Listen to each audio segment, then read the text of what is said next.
Bonjour les amis, bonjour Léon.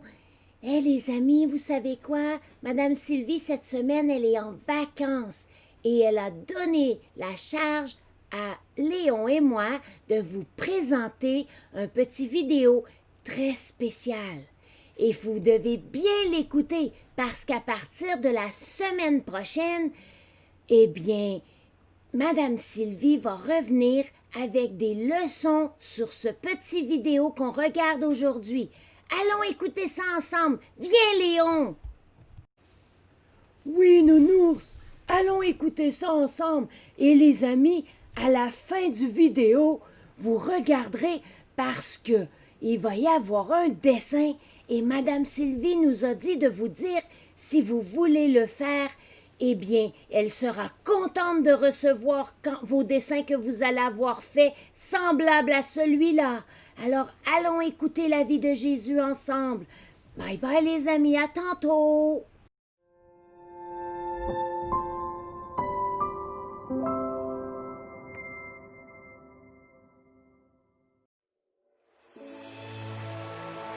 En ce temps-là, Jean demeure dans le désert de Judée.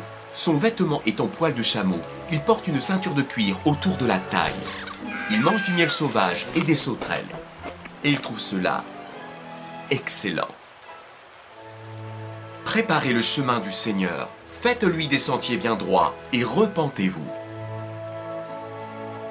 Le royaume des cieux s'est approché, recevez le pardon de vos péchés. Je vous baptise avec de l'eau pour montrer votre repentance. Mais celui qui vient après moi vous baptisera avec le Saint-Esprit et avec du feu. Je ne suis même pas digne d'enlever ses chaussures. Jésus se tient devant Jean pour être baptisé d'eau. Jean s'étonne d'être choisi. Mais Christ lui déclare, « Accepte, nous devons accomplir tout ce que Dieu demande. » Jésus, tu es l'agneau qui enlève le péché du monde. Aussitôt baptisé par Jean dans le fleuve du Jourdain, le ciel s'ouvre et l'Esprit de Dieu descend comme une colombe en direction de Jésus.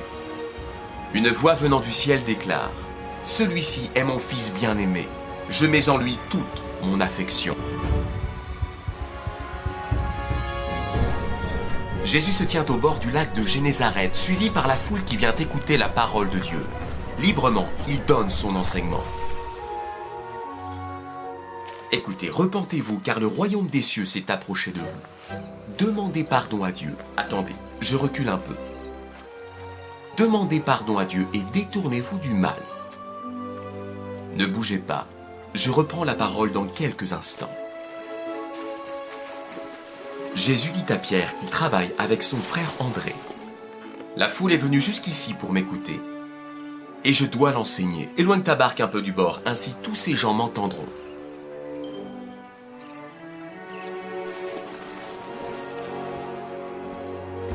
Merci beaucoup. Écoutez, le royaume des cieux est tout près de vous. Repentez-vous maintenant. Demandez pardon à Dieu pour vos péchés.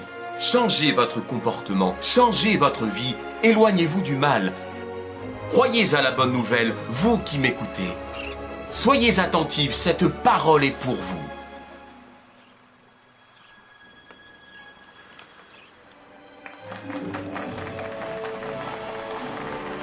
Avance plus loin, là où l'eau est profonde. Puis toi et tes compagnons, jetez vos filets pour pêcher. Maître, nous avons pêché toute la nuit sans rien prendre, mais puisque tu me dis de le faire, je jetterai les filets.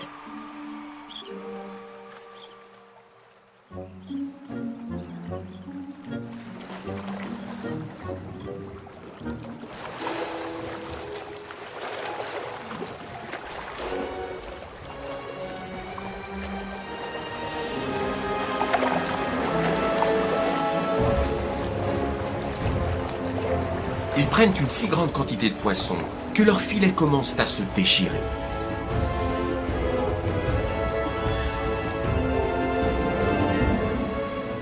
Jésus déclare, « Sois sans crainte, Pierre. Désormais, et à partir de ce jour, tu ne seras plus pêcheur de poissons, mais pêcheur d'hommes. »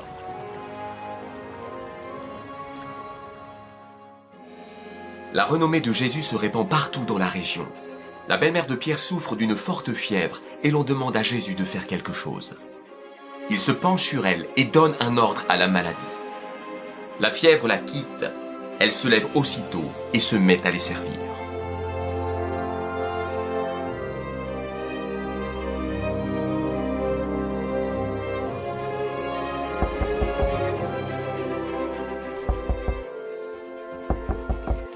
Au coucher du soleil, tous ceux qui ont des malades les amènent à Jésus. Il pose les mains sur chacun d'eux et les guérit. Des esprits mauvais sortent de beaucoup de démoniaques grâce à la parole de Jésus. Sortez de cet homme! Comme le prophétise Ésaïe, il a pris nos infirmités et nous a déchargés de nos maladies. Jésus voit en passant un homme appelé Matthieu assis au bureau des impôts. « Espèce de voleur, n'as-tu pas honte de faire payer les taxes à ton peuple pour les donner à Rome? Qui escroques-tu aujourd'hui? Rentre chez toi, nous t'avons assez vu. »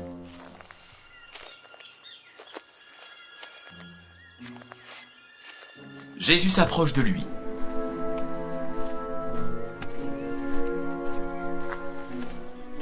Pour lui dire: «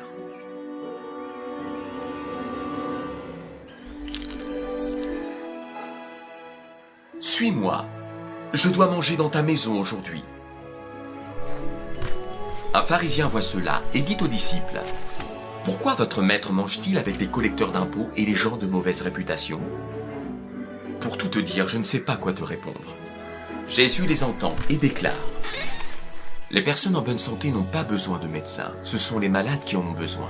Je ne suis pas venu appeler ceux qui s'estiment justes, mais ceux qui se savent pécheurs. » Tu ne fais donc aucune différence entre Matthieu le collecteur d'impôts et nous qui avons tout quitté pour te suivre?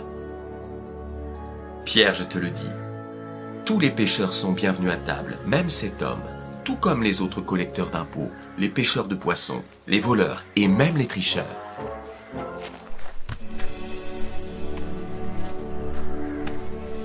Jésus prend son repas dans la maison de Matthieu. Beaucoup de collecteurs d'impôts et autres gens de mauvaise réputation viennent prendre place à table avec lui.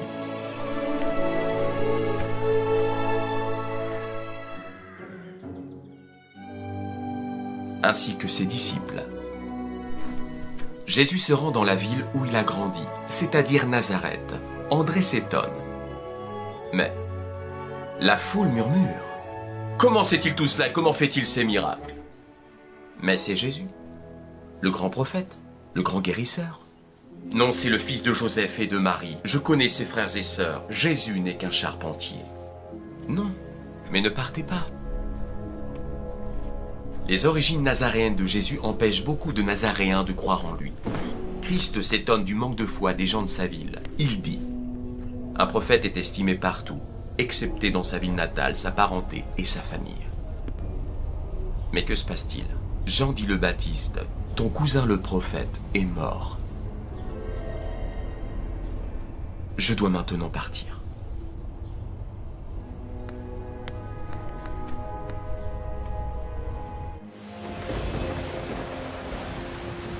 Ce soir-là, les disciples de Jésus sont dans une barque. Le vent souffle, la pluie tombe et le lac est agité. Ces pêcheurs de métier tentent de rejoindre la rive et commencent à se décourager, car leurs efforts n'aboutissent pas. Quand tout à coup, ils prennent peur et leurs yeux se figent. Pierre, de son côté, est saisi par la crainte de ses amis, ne comprenant pas bien la situation. Mais que se passe-t-il? Nous voyons un fantôme, Pierre. Nous voyons un fantôme. Un fantôme? Vous plaisantez. Jésus dit: « Courage, c'est moi, n'ayez pas peur. » Les disciples regardent les uns après les autres si c'est bien leur maître. Pierre! Pierre cherche à retrouver son souffle, laissant la foi et le doute agiter son esprit.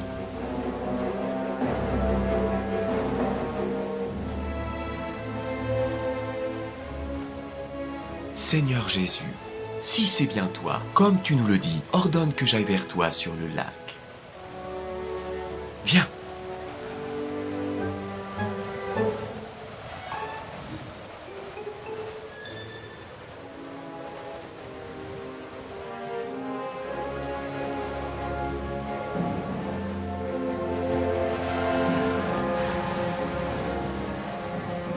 Pierre sort de la barque, pose ses pieds sur l'eau et se met à marcher pour rejoindre le Seigneur en exprimant toute sa joie. Maître, je marche sur l'eau comme toi, c'est un miracle, regarde. Mais quand il remarque la noirceur des nuages, la violence du vent et les vagues menaçantes, il prend peur. Il commence à s'enfoncer dans l'eau et s'écrie: Maître, Seigneur, sauve-moi, Jésus! Aussitôt, Jésus étend la main, le saisit et lui dit: Comme ta confiance est faible, pourquoi as-tu douté? Ils montent tous les deux dans la barque. Le vent tombe, la pluie cesse et le lac se calme. Alors Pierre et les autres disciples admirent Jésus et disent: Tu es vraiment le Fils de Dieu.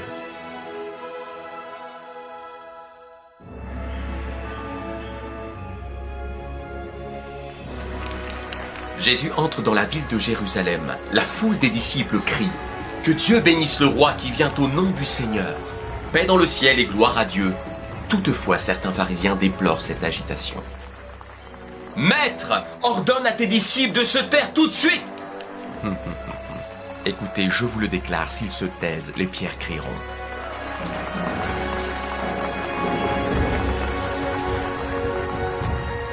À la vue de Jérusalem, Jésus s'attriste, car ses habitants ne reconnaissent pas le temps où Dieu vient les secourir. Jésus entre dans le temple et se met à chasser ceux qui vendent ou qui achètent à cet endroit. Il renverse les tables des changeurs d'argent et les sièges des vendeurs de pigeons et ne laisse personne transporter un objet à travers le temple. Enlevez tout cela d'ici. Dans les Écritures, Dieu déclare: Ma maison sera une maison de prière pour tous les peuples, mais vous, vous en faites une caverne de voleurs. Les chefs des prêtres, les maîtres de la loi et les notables s'indignent car Jésus est écouté du peuple, qu'il fait des actions étonnantes et que les enfants crient dans le temple: Gloire au fils de David. Franchement, est-ce que tu entends ce que ces enfants hurlent? Oui, j'entends. N'avez-vous jamais lu ce passage de l'Écriture? Tu as fait en sorte que même des enfants et des bébés te louent. Quoi? Fais-les taire. Gloire au fils de David! Gloire au fils de David! Gloire au fils de David!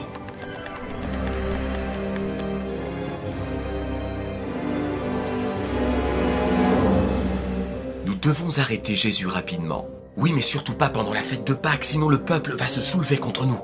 Jésus réalise beaucoup de signes miraculeux, et bientôt tous croiront en lui. Évitons d'entrer en conflit avec les Romains à cause de cet homme. Mieux vaut qu'il meure par leurs mains. Ainsi notre temple et notre nation ne seront pas inquiétés. Arrêtons Jésus en cachette et faisons en sorte qu'il soit condamné. Invitons des témoins pour l'accuser. De faux témoins, brillante idée. Mais Caïphe, comment trouver le bon moment? Judas, son disciple, nous aidera. Après avoir été trahi, Jésus est arrêté et emmené chez Caïphe le grand prêtre par les serviteurs des chefs religieux, où les maîtres de la loi et les anciens sont assemblés. Devant ces accusations imparables, ne réponds-tu rien à ce que ces gens disent contre toi?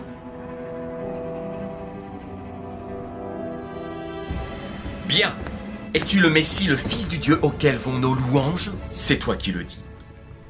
Mais je vous le déclare, dès maintenant vous verrez le Fils de l'homme siégeant à la droite du Dieu puissant. Vous le verrez aussi venir sur les nuages du ciel.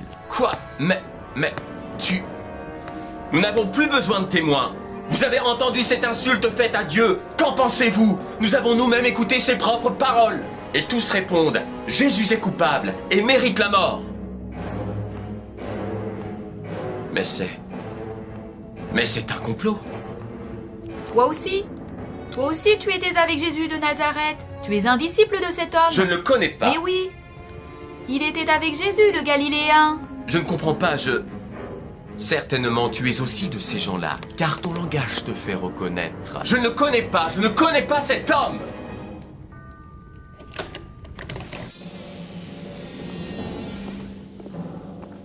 Au même instant, Jésus regarde Pierre.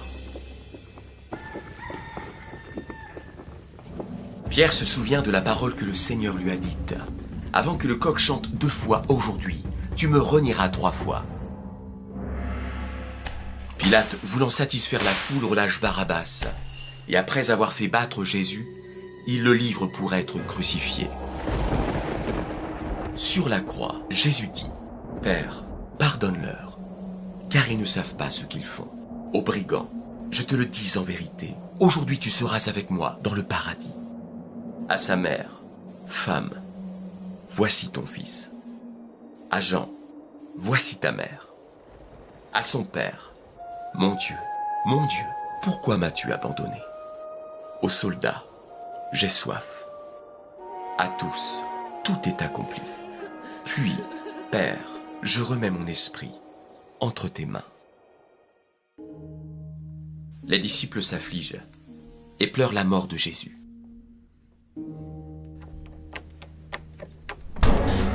Vivant! Jésus est vivant! C'est avec crainte et une grande joie que je vous annonce que notre Seigneur est ressuscité. La pierre est roulée, le tombeau est vide, Jésus est vivant! Jésus nous précède sur la montagne en Galilée. Il dit que c'est là-bas que vous le verrez. Jésus est vivant! Nous l'avons même vu et entendu en chemin.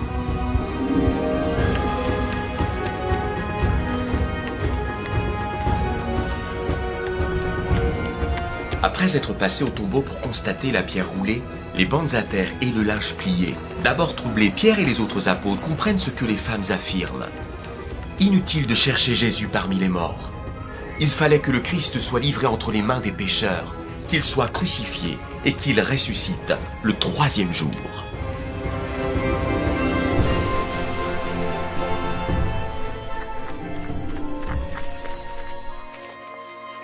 Jésus dit, « Tout pouvoir m'a été donné dans le ciel et sur la terre. Allez, faites de toutes les nations des disciples, les baptisant au nom du Père, du Fils et du Saint-Esprit, et enseignez-leur à observer tout ce que je vous ai prescrit. Et voici, je suis avec vous tous les jours, jusqu'à la fin du monde. »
Oui, je crois dans mon cœur qu'il est mort sur la croix.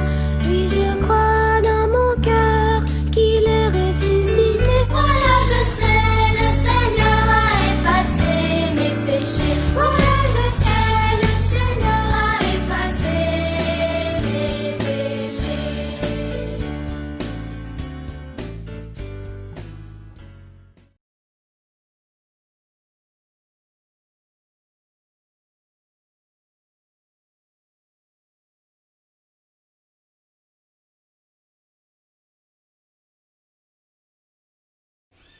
Alors les amis, bonne semaine et passez du bon temps en famille aujourd'hui. Et la semaine prochaine, Madame Sylvie sera là avec la première leçon sur le vidéo que nous venons de voir. Et faites de belles croix les amis. Bye bye. Tu viens dire bye bye nounours? Oui, Léon, on dit bye bye les amis. Et on se revoit la semaine prochaine avec Madame Sylvie. Bye bye, bonne semaine.